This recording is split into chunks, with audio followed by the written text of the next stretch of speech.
Jai Bholanath, Jai Aghora Shambhu. Greetings, Namaste, and a warm welcome to the third podcast on our channel, Night Shadow.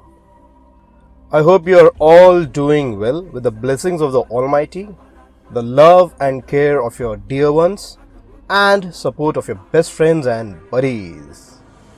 It's Navratri festival here in India, dedicated to the Supreme Goddess Adi Shakti. 9 days of blissful celebrations. Wishing you all a happy and a blessed Navratri festivities. I'm your host, Avdut. We are on Night Shadow. In the last episode, we spoke about the Sattvic way of worship. In a brief, let's not dwell there anymore. That's not my forte. In this episode, I wanted to start with the introduction of Tantric Puja, the left-handed way of worship. I was thinking as to how to move ahead when I realized that it makes more sense to talk about why these tantric kriyas work before getting into the process of the tantric puja, the tantric worship altogether. Today we'll talk about the relationship between soul and the human body, just a bit about the aura of a human body, how emotions play an important role in the paranormal world. The human body is the most complex machinery created by God. It is an excellent conductor of electricity. Trust me, take my word for it, and just don't catch a live wire to see the results. I am the expert here. The entire body is mapped with nerves which carry electrical signals. We can call it a powerhouse of energy. It is also the home in which a person's soul resides. As long as the body is alive, the soul resides in that body. This combined energy of the electrical signals, the 7 energy chakras inside the human body, create an aura around the person. Depending upon the spiritual level, the habits and the health of a person, the aura is either weak or strong. Everything in nature vibrates and has a certain frequency. So does the human body and the supernatural world. Please remember these fundamentals in mind, cause we will be connecting with them time and time again. Moving to life and death. What happens after an individual dies? There are different dimensions where the soul moves on to. Presently, the term multiverse, the parallel universe are the most in things to describe these realms. The human mind can only imagine as much as the knowledge one has gathered. We compare any new information to what we have previously learned or know about.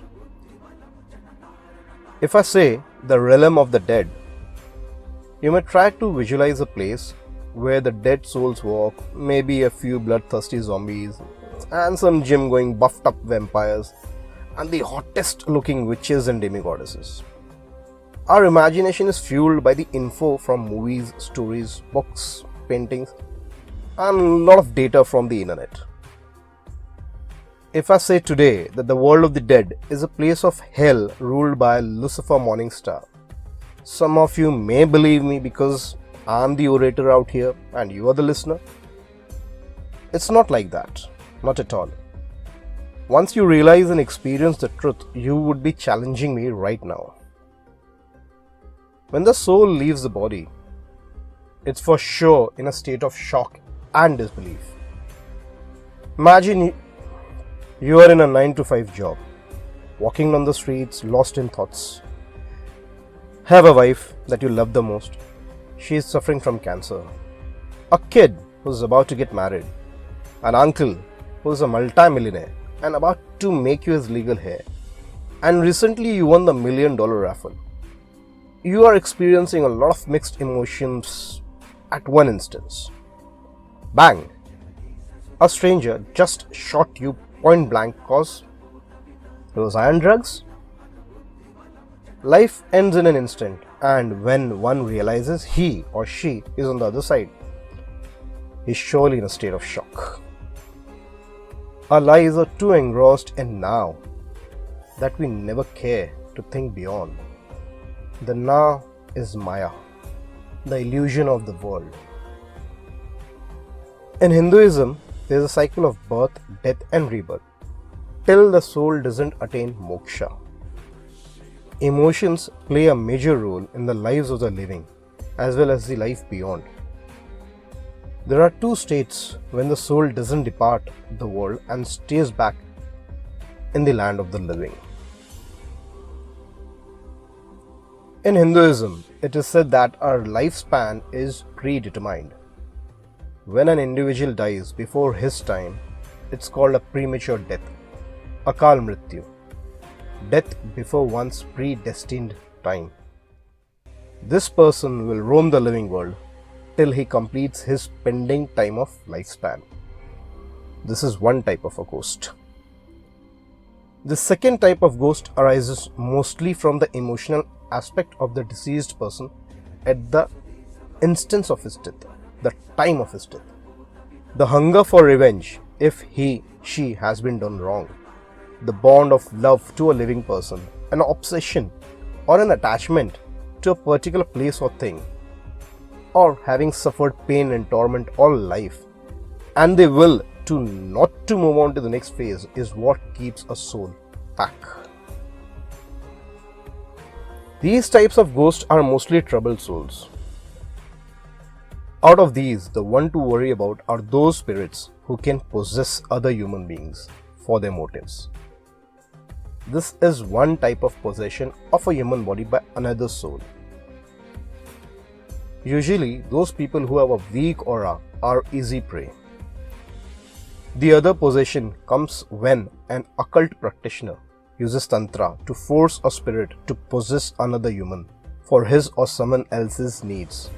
This act is against the rules of natural order, and this forced possession is not morally correct or allowed for any occult practitioner, tantric, augur or an aghori, excluding very rare situations.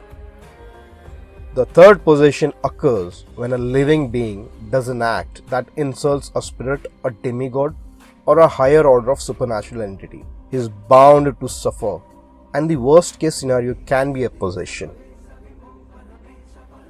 Normal humans cannot see the dead, ghosts, and supernatural entities. It's nature's way of keeping things in order. If all see all, there would be nothing but chaos. As it is, the dead prefer to be left in peace and be left alone. These supernatural entities exist in cemeteries of every religion, places where humans don't dwell, like jungles, caves, dry wells, abandoned mines, certain species of tree, old abandoned homes, castles, old abandoned factories. Creating nuisance or violating a sacred ground by the way of nature's call, or simply challenging them to prove their existence, is a sure way to call for unwarranted trouble. It's simple logic. If I am to go and piss on somebody's doorway or property, he is gonna beat the hell out of me. The dead were living humans sometime in history, so the emotional reactions, behavior are pretty much the same as that of the living. Just a big difference. They have superpowers. Live for years like a loser, split second you're dead, and you wake up with superpowers. It gets to your head. It gets to anybody's head. The human ego is too big. Let it be the living or the dead. So guys, a piece of advice. Respect the dead. Most of them are troubled souls. They want to be left in peace. Okay guys, this is where we call it a day. In the next podcast, we will be talking about the importance of sound in Tantra. Sound waves, frequencies. We'll be talking about the color black and red and how these are connected to the spiritual realm.